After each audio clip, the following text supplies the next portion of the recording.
नमस्कार, स्वागत है आप सभी का ग्राउंड रिपोर्टर में। मैं हूं आपके साथ कृतिका। बुलेटिन की शुरुआत करेंगे बड़ी खबर के साथ। रामपुर में आज भारतीय जनता पार्टी और सपा प्रत्याशी पर्चा भरते हुए नजर आएंगे, जहां बीजेपी प्रत्याशी आकाश सक्सेना नामांकन करेंगे। पूर्व केंद्रीय मंत्री मुख्तार अब्बास नकवी भी इसमें शामिल होंगे। सपा प्रत्याशी आसिम रजा भी नामांकन करेंगे। दोपहर 2 बजे कलेक्ट्रेट में यह नामांकन किया जाएगा, जहां आजम खान आज नामांकन में शामिल होंगे। आसिम रजा के नामांकन में आजम खान भी शामिल होंगे। बता दें कि आजम खान के विधायकी जाने के बाद में ये सीट खाली हुई थी, जिसके बाद में अब समाजवादी पार्टी ने आसिम रजा को चुनावी मैदान में उतारा है।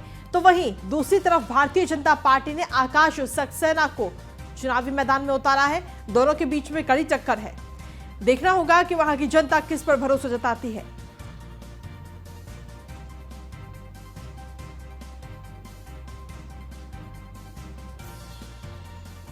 तो आपको बता दें कि पूर्व केंद्रीय मंत्री मुख्तार अब्बास नकवी भी आज इस नामांकन में शामिल होंगे। आकाश सक्सेना के नामांकन में शामिल होंगे आज केंद्रीय मंत्री मुख्तार अब्बास नकवी। वहीं समाजवादी पार्टी के प्रत्याशी आसिम रजा जब आज नामांकन करेंगे तो उनके नामांकन के दौरान आजम खान इसमें शामिल होंगे। तो बड़ी खबर आप तक पहुंचा रहे हैं। रामपुर के इस उपचुनाव में देखना होगा कि कौन किस पर कितना भारी पड़ेगा। हालांकि आज जब नामांकन किया जाएगा तो इस दौरान एक तरह से शक्ति प्रदर्शन भी हमें देखने को मिलेगा, दोनों ही पार्टियों की तरफ से, दोनों प्रत्याशियों की तरफ से। अधिक जानकारी के साथ संवाददाता फहीम खान जुड़ गए हैं, सीधा उन्हीं का रुख करते हैं। फहीम, क्या कुछ ताजा अपडेट मिल रही है इस वक्त नामांकन को लेकर? बता दूं कि रामपुर के अंदर आज जो है बहुत खास और अहम दिन है, क्योंकि रामपुर में उपचुनाव है। उपचुनाव विधानसभा का। इसके अंदर मुख्तार अब्बास नकवी यहाँ अपने कार्यकर्ताओं को संबोधित कर रहे हैं। 10 बजे पूजा और हवन होगा।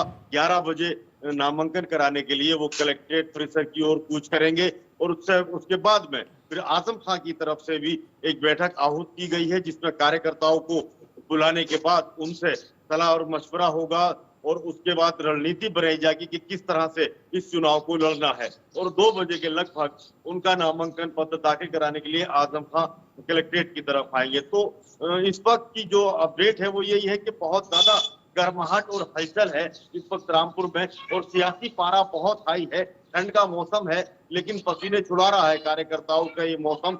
भागदौड़ बहुत ज्यादा है लोगों की, और उत्सुकता भी है कि कौन क्या बोलेगा। देश और दुनिया की नजरें इस पे टिकी हुई है कृतिका, कि आजम खान क्या कहेंगे और मुख्तार अब्बास नकवी क्या कहेंगे। जिस तरह से लगातार लोगों की ये जद्दोजहद थी कि ये चुनाव जो है टाल दिया जाए, आजम खान की तरफ से बहुत कोशिश की गई थी। हाई कोर्ट में भी कल इसमें रेट लगी थी, लेकिन रेट वो खारिज हो गई है। और आजम खान को रामपुर में जो उन्होंने अपील की थी, अपील में भी 22 तारीख लग गई है। तो ये तमाम कोशिशों को दरकिनार करते हुए आयोग ने इसमें चुनाव की डेट क्लियर कर दी और चुनाव अब हो रहे हैं। तो ये जो चुनावी घमासान है कृतिका, ये शुरू हो चुका है और आज बहुत जबरदस्त चेहरे देखने को मिलेंगे और बहुत गर्मा गर्मी और बहुत कार्यकर्ताओं की भीड़ देखने को मिलेगी। अब से कुछ ही वक्त बाद पूजा और हवन भारतीय जनता पार्टी के प्रत्याशी के प्रांगण में होता हुआ नजर आएगा। जी, जिस तरीके से ये तो बात होगी भारतीय जनता पार्टी की, लेकिन समाजवादी पार्टी की तैयारियां किस तरीके से चल रही है नामांकन को लेकर? जी देखिए कृतिका, समाजवादी पार्टी की जो तैयारी है वो आजम खान के ऊपर निर्भर करती है। आजम खान को बुलाया, आजम खान ने कार्यकर्ताओं की एक बैठक बुलाई है। उस बैठक में 11 बजे वो बैठक है, 2 बजे तक का लगभग समय नामांकन का रखा गया है। उसी में रणनीति तय होगी और आजम खान तैयारी के साथ पूरे नामांकन कराने के लिए कलेक्ट्रेट परिसर की ओर जाएंगे। जी चलिए ठीक है, आप लगातार बने रहिए और आगे भी आपसे अपडेट्स और तमाम खबरों पर लेंगे। तो वहीं आपको बता दें कि नामांकन से पहले पूर्व केंद्रीय मंत्री मुख्तार अब्बास नकवी ने कहा कि बीजेपी पूरे देश में समावेशी विकास, सर्वस्पर्शी सशक्तिकरण के सिद्धांत के साथ कार्य कर रही है और बीजेपी ने समाज के हर तबके में विकास और विश्वास पैदा किया है।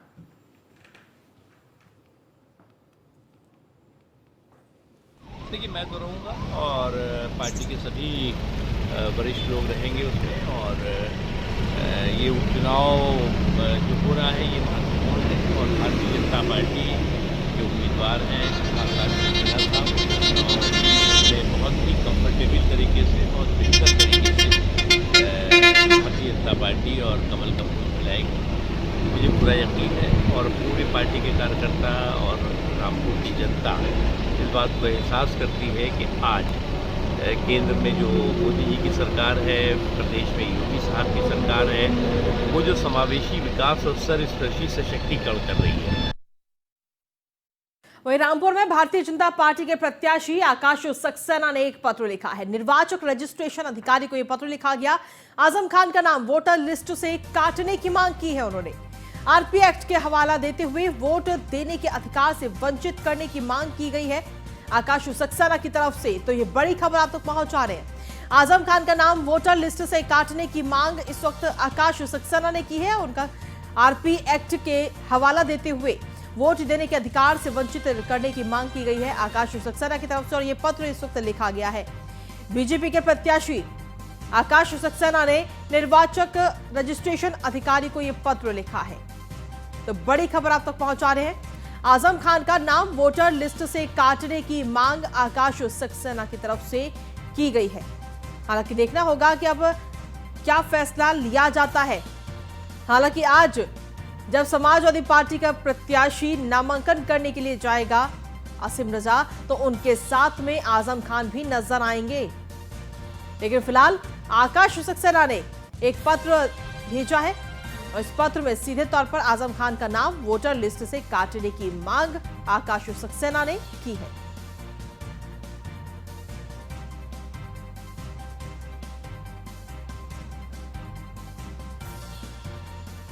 अधिक जानकारी के साथ फहीम खान हमारे साथ जुड़ गए संवाददाता। फहीम, क्या कुछ ताजा अपडेट इस वक्त मिल रही है? देखिए, सीधे तौर पर यह पत्र लिखा गया है आकाश सक्सेना की तरफ से कि आजम खान को वोट देने से वंचित किया जाए।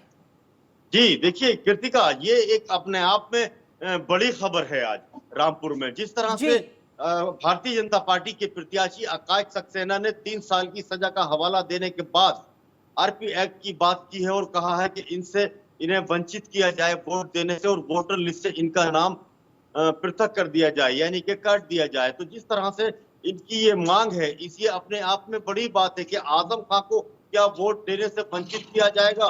क्या उन्हीं के देश में ये मांग रखी जाएगी कि उनको वोट देने से रोक दिया जाए? तो वहीं दूसरी ओर जो संविधान के तहत प्राविधान है, आरपी एक्ट के तहत वंचित किया जा सकता है। इसमें ये दोनों ही चीजें सामने आ रही हैं और विशेषज्ञ भी इस पे अपनी अलग अलग और जुदा जुदा राय दे रहे हैं। कई लोगों से हमारी बात हुई है तो उन्होंने दोनों ही बातों की पुष्टि की है। एक पहली बात तो ये रही कि वो कहना चाहते हैं कि आजम खान को वोट देने से वंचित नहीं किया जा सकता।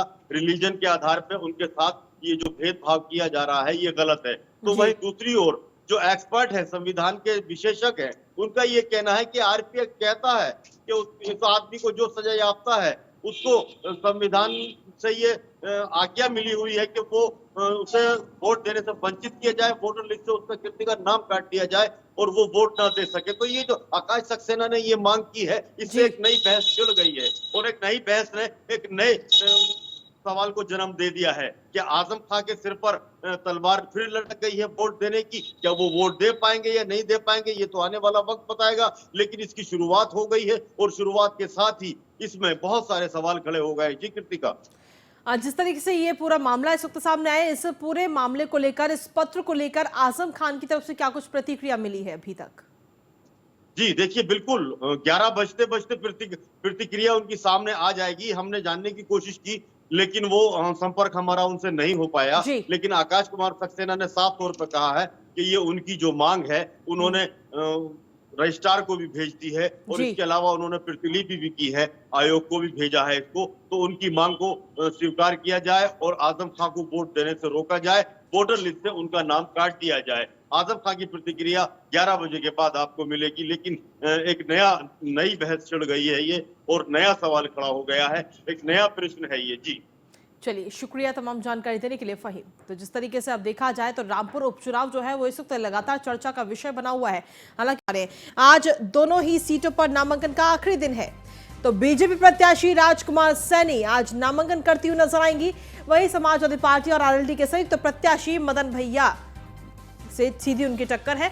5 दिसंबर को वोटिंग होगी और 8 दिसंबर को नतीजे आएंगे।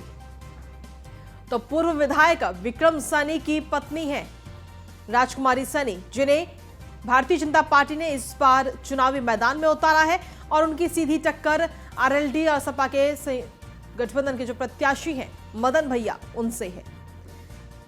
साथ ही वहीं मैनपुरी और खतौली विधानसभा सीट दोनों पर आज नामांकन का आखिरी दिन है, क्योंकि 5 दिसंबर को मतदान होगा, वोटिंग होगी और 8 दिसंबर को नतीजे आएंगे।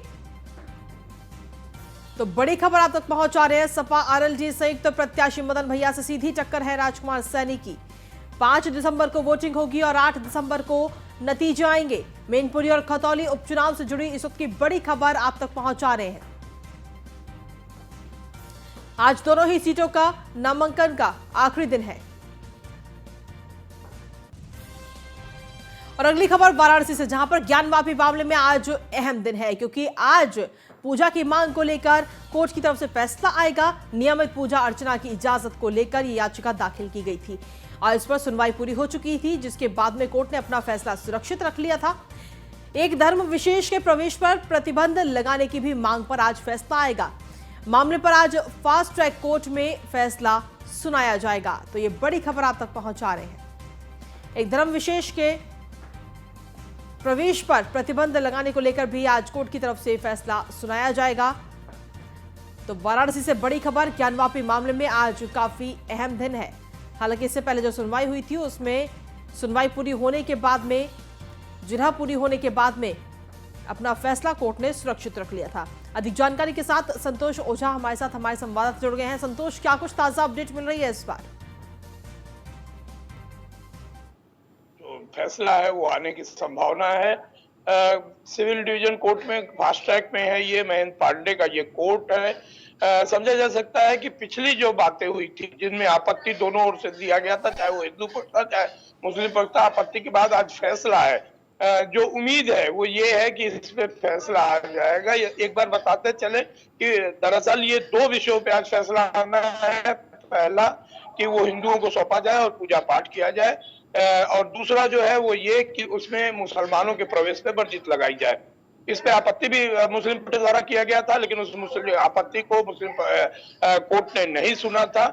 2 बजे की बात मुकर्रर की गई है। 2 बजे के बाद ये देखा जाएगा कि ये क्या फैसला आएगा। लेकिन एक थोड़ी सी परिवर्तन कल ये हुआ है कि जो इस पूरे मामले में 4 लोगों द्वारा, पहले 5 लोगों द्वारा इसको दिया गया था, जिसमें 4 महिलाएं एक अलग संगठन में चली गई, और इन 4 बची हुई 4 महिलाओं द्वारा एक एप्लीकेशन मूव कराया गया। और उस एप्लीकेशन में ये कहा गया है कि चूंकि इस भी जो कोर्ट है, ये केस है, इसका स्वभाव एक है, लिहाजा इसे एक साथ मर्ज किया जाए, और उस मामले पे उसकी तारीख 29 तारीख को मुकर्रर की गई। अब देखने की बात ये होगी कि फैसला आज आता है या फिर एक बार आगे के लिए टाला जाता है। लेकिन जो संभावनाओं की बात की जाए, ये संभावना ये बताई जा रही है कि आज फैसला आना चाहिए। जी, आज आखिर कितने बजे सुनवाई होगी और कितने बजे फैसला आने की उम्मीद है? देखिए, यदि सुनवाई की बात की जाए तो ये कोर्ट लंच के बाद यानी 2 बजे के बाद सुनवाई करेगी इस पूरे मामले पे, और जो फैसले आने होंगे वो लगभग 2:30 बजे या 2:45 बजे, 2:30 या 2:45 तक आ जाएंगे। जैसा कि हमने पहले भी कहा, आज उम्मीद ये की जा रही है कि इस पे फैसला आ जाना चाहिए, क्योंकि पिछली तारीख की यदि बात की जाए तो पिछले तारीख में कोर्ट ने ये कहा था कि चूंकि ये एक संवेदनशील मामला है और बहुत जल्दी हो जाएगा, हमें 2 दिनों का समय चाहिए, लिहाजा 2 दिनों का समय लेते हुए अगली तारीख आज की 17 तारीख की दी गई थी। अब देखने की बात होगी कि आज जब 2 बजेगा तो 2 बजे के बाद कोर्ट बैठेगी, तो कोर्ट क्या फैसले पे पहुंचती है, क्या फैसला देती है, क्या एक बार फिर से तारीख देती है, या फिर वाकई इस पूरे मामले को आज यहीं पे अंत करती है। जी चलिए, शुक्रिया तमाम जानकारी देने के लिए संतोष। तो ये पूरे मामले में आज सुनवाई होनी है और देखना होगा कि कोर्ट की तरफ से क्या कुछ फैसला दिया जाता है ज्ञानवापी मामले को लेकर। अगली खबर की रुख कर लेते हैं मुजफ्फरनगर से, जहां पर डिप्टी सीएम ब्रजेश पाठक आज दौरा करते हुए नजर आएंगे। सुबह 11:30 बजे खतौली विधानसभा पहुंचेंगे ब्रजेश पाठक। खतौली विधानसभा में उपचुनाव को लेकर डिप्टी सीएम का ये दौरा है, जहां बीजेपी पदाधिकारी और कार्यकर्ताओं के साथ बैठक करेंगे डिप्टी सीएम ब्रजेश पाठक। खतौली विधानसभा में जनसभा को भी आज संबोधित करेंगे उप मुख्यमंत्री। तो बड़ी खबर आप तक पहुंचा रहे, मुजफ्फरनगर की खतौली विधानसभा सीट पर मतदान होना है, उपचुनाव है और उपचुनाव का मतदान 5 दिसंबर को होगा, जिसके लिए भारतीय जनता पार्टी इस वक्त लगातार तैयारी भी कर रही है। और आज उप मुख्यमंत्री ब्रजेश पाठक आज खतौली विधानसभा क्षेत्र का दौरा करते हुए भी नजर आएंगे। करीब 11:30 बजे खतौली विधानसभा क्षेत्र पहुंचेंगे ब्रजेश पाठक, जहां पे विक्रम सैनी की पत्नी राजकुमार सैनी के पक्ष में मतदान करने की अपील वहां के वोटरों से करते हुए नजर आएंगे और साथ ही जनसभा को भी संबोधित करेंगे। बीजेपी पदाधिकारी और कार्यकर्ताओं के साथ बैठक भी करेंगे। अधिक जानकारी के साथ संवाददाता सचिन जोहरी जुड़ गए हैं फोनलाइन पर। सचिन, क्या कुछ ताजा अपडेट है डिप्टी सीएम ब्रजेश पाठक के दौरे को लेकर? विधानसभा में आज लगभग 11:30 बजे उप मुख्यमंत्री ब्रजेश पाठक पहुंचेंगे। वहां पर एक जनसभा को संबोधित करेंगे। उसके बाद जो पार्टी के पदाधिकारी हैं, कार्यकर्ता हैं, उनके साथ बैठकर एक रणनीति बनाएंगे जी। उसके कुछ देर बाद आज जो भाजपा प्रत्याशी है राजकुमार सैनी, वो नामांकन भी करेगी। जी, जिस तरीके से अगर नामांकन की बात की जाए तो इस नामांकन में ब्रजेश पाठक भी क्या शामिल होंगे? नहीं, ब्रजेश पाठक जी का सिर्फ खतौली में एक जनसभा को संबोधित करने का कार्यक्रम है और वहां से ही बात करके वो वहां से नामांकन के लिए पूरे जो पार्टी के पदाधिकारी हैं उनको रवाना करेंगे और वहां से वो दिल्ली के लिए निकल जाएंगे। सचिन, ये भी जानकारी मिल रही है कि आज ब्रजेश पाठक खतौली विधानसभा क्षेत्र में जनसभा को भी संबोधित करेंगे क्या? जी बिल्कुल, यहाँ से 11:30 बजे के आसपास एक बड़ी मीटिंग रखी गई है और उसी जनसभा में ब्रजेश पाठक पहुंचेंगे और वहां पर जो भाजपा कार्यकर्ता हैं, पदाधिकारी हैं और बड़ी जनसभा रहेगी, उसको संबोधित करेंगे। चलिए, शुक्रिया सचिन तमाम जानकारी देने के लिए। तो आपको बता दें कि आज मुजफ्फरनगर के खतौली विधानसभा क्षेत्र पहुंचेंगे डिप्टी सीएम ब्रजेश पाठक, जहां पर जनसभा को भी संबोधित करेंगे, कार्यकर्ताओं और पदाधिकारियों के साथ में बैठक भी करेंगे और साथ ही भारतीय जनता पार्टी की प्रत्याशी राजकुमारी सैनी के पक्ष में मतदान करने की भी वहां की जनता से अपील करेंगे। वहीं मैनपुरी दौरे पर पहुंचे स्वामी प्रसाद मौर्य ने कहा कि मुलायम सिंह यादव के निधन से यह सीट खाली हुई है, इसलिए मैनपुरी की जनता की चाहत है कि मैनपुरी के लोगों ने जब जिंदगी में नेताजी को सम्मान किया है तो आज उनके निधन पर उनकी पुत्रवधू डिंपल यादव को जिताना सही मायने में नेताजी को सच्ची श्रद्धांजलि होगी और इस बार जाति पति धर्म से ऊपर उठकर लोग अपना आशीर्वाद डिंपल यादव को देंगे और मुलायम सिंह यादव को अंतिम विदाई के रूप में सच्ची श्रद्धांजलि देंगे। वहीं भारतीय जनता पार्टी द्वारा शाक्य प्रत्याशी को उतारे जाने को लेकर उन्होंने कहा कि बीजेपी के लोग पहले भी तिगड़म करते थे और आज भी तिगड़म ही करते हैं। उनके निधन से ये सीट खाली हुई है, इसलिए मैनपुरी की जनता की चाहत है कि हम मैनपुरी के लोगों ने जब जिंदगी भर सम्मान नेताजी मुलायम सिंह यादव किया है तो आज उनके निधन पर उनकी पुत्रवधू डिंपल यादव को जिताना सही मायने में मुलायम सिंह यादव जी को सच्ची श्रद्धांजलि होगी और इसीलिए इस बार लोकसभा चुनाव में जाति पार्टी धर्म से ऊपर उठकर लोग अपना आशीर्वाद डिंपल यादव जी को देंगे, सांसद बनाएंगे और मुलायम सिंह यादव जी को अंतिम विदाई के रूप में श्रद्धासुमन अर्पित करेंगे। भाजपा ने 60 वोटरों पर एक सक्रिय कार्यकर्ता लगाया है, आपकी क्या रणनीति है? देखिए, भाजपा के लोग पहले भी ये 3 तिगड़म करते थे और आज भी अगर 3 तिगड़म कर रहे हैं तो उसे समाजवादी पार्टी से कोई असर नहीं पड़ता है। मैनपुरी के लोग राजनीतिक हैं, मैनपुरी के लोग लोकतंत्र की परिभाषा को अच्छी तरह समझते हैं, मैनपुरी के लोग सम्मान और स्वाभिमान के लिए हमेशा ताल ठोक के खड़े हो जाते हैं। इसलिए भारतीय जनता पार्टी किसी भी साजिश 3 तिगड़म से। और अगली खबर हाथरस से, जहां पर स्वास्थ्य कर्मचारी का रिश्वत लेते हुए एक वीडियो जमकर वायरल हो रहा है। आपको बता दें कि बंद अस्पताल की सील खुलवाने के नाम पर ये रिश्वत वायरल हो रही है और रिश्वत का ये वीडियो है। अफसरों के काम कराने के नाम पर मोटी रकम मांगी गई है। सीएमओ ने फिलहाल आरोपी स्वास्थ्यकर्मी के खिलाफ जांच बिठा दी है। सिकंदरा राव कोतवाली क्षेत्र के सीएचसी का ये पूरा मामला सामने आया है। सीएमओ ने आरोपी स्वास्थ्यकर्मी के खिलाफ इस वक्त जांच बिठा दी है क्योंकि ये वीडियो इस वक्त जमकर वायरल हो रहा है। सिकंदरा राव कोतवाली क्षेत्र के सीएचसी का ये पूरा वीडियो है।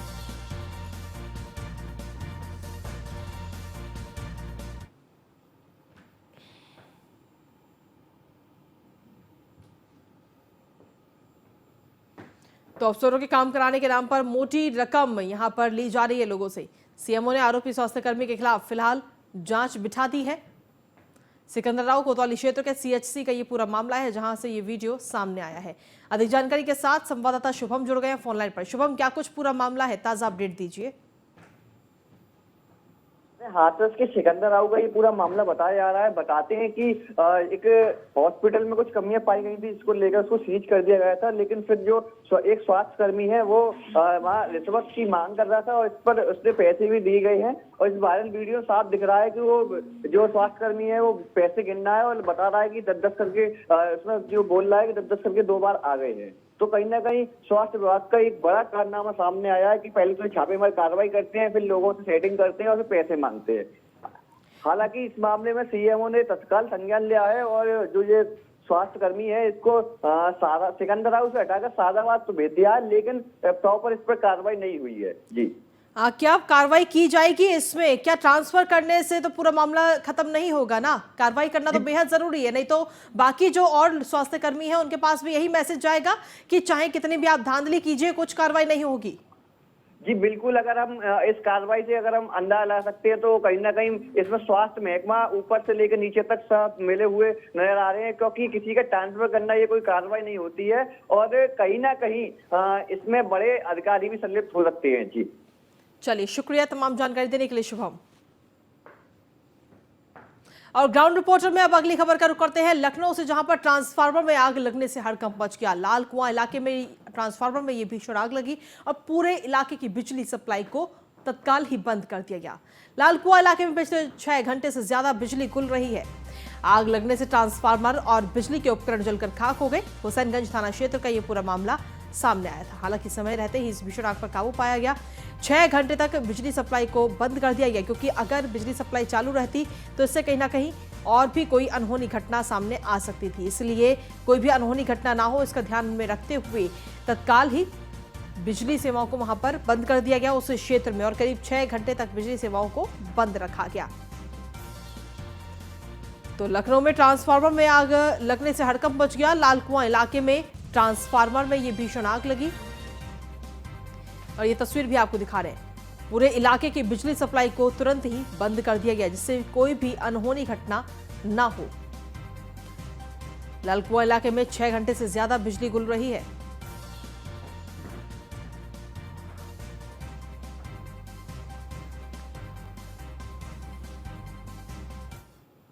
अगली खबर लखनऊ से, जहां पर लोहे की बोट से एक कार टकराई है। दरअसल आपको बता दें कि भोजपुरी स्टार पवन सिंह के क्रू मेंबर की गाड़ी लोहे की बोट से टकराई। हादसे में बोट के पास 16 मजदूर घायल हो गया। घायल मजदूर को लोहिया अस्पताल में भर्ती कराया गया। वहीं आपको बता दें कि मेरे प्यार की शादी इस मूवी की शूटिंग के लिए सामान लेकर जाया जा रहा था। इसी दौरान ये गाड़ी हादसे का शिकार हो गई और जो मजदूर घायल हुआ है, फिलहाल उसे अस्पताल में भर्ती कराया गया, जहां पर उसका इलाज चल रहा है।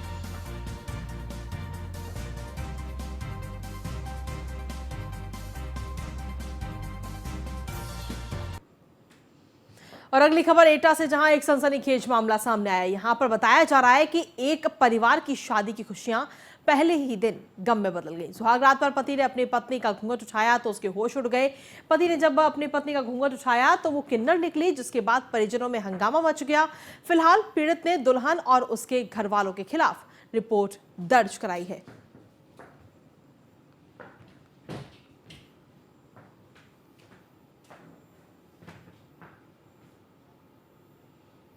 और अगली खबर गाजीपुर से, जहां तहसील प्रशासन ने आइस फैक्ट्री को सीज कर दिया है। बता दें कि प्रशासन ने आइस फैक्ट्री पर बिजली बिल का 7,40,000 बकाया होने पर कुर्की की एक कार्रवाई की। कुर्की की गई आइस फैक्ट्री शहर के तिलक नगर इलाके में स्थित है। इतना ही नहीं, 2 अन्य बकायेदारों को भी गिरफ्तार कर जेल भेज दिया गया है। दोनों पर बिजली बिल का लाखों का बकाया था।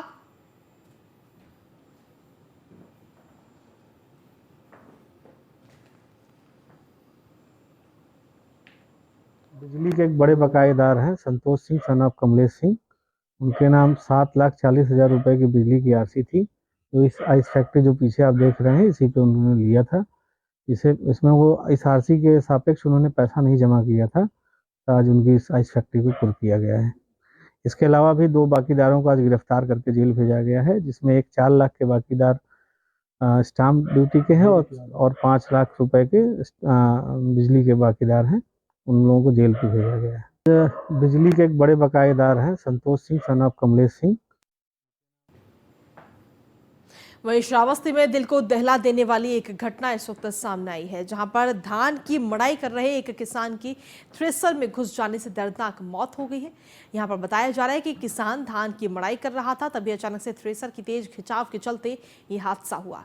युवक की मौत के बाद से परिजनों में कोहराम है। हमारे ग्राम सभा के क्योंपुर के हैं, इनका नाम है रामचंद्र, पिताजी का नाम है रामसुरन और रामसुमरन।